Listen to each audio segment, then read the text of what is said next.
Guys, ilipat na natin ang boiled squash dito sa blender.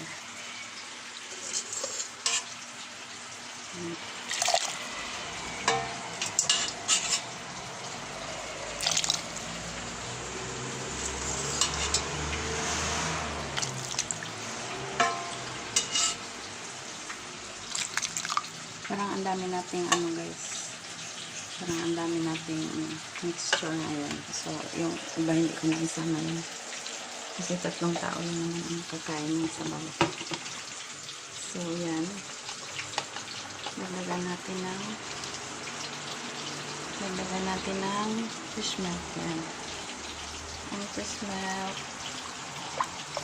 Kasi lang na maging yellow ang sabaw.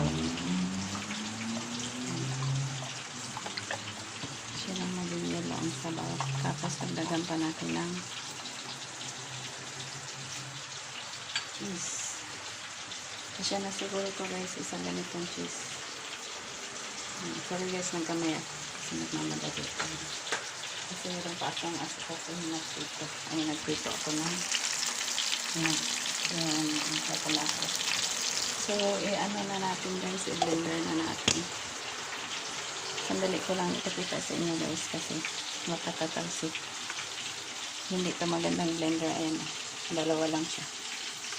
So, maaaring tatalsik ang takip. So, pause na muna. So, hanggang dito lang video natin guys. Pero, ang paggawa nitong squash soup o pumpkin soup, pag na-blender na to guys, ibalik nyo sa kaldero dahil lulutuin natin uli itong fresh milk. Yan, kasi masama naman yung gatas na inumin mo ng ganyan. Mga adult yung iinom. So, lulutuin ulit. Sandali yan lang, guys. Tapos, huwag niyong takpan kasi magbuhaghag magwatak-watak ang mixture ng milk. I-stir nyo lang, tapos huwag niyong takpan. That's it. Thank you so much for watching.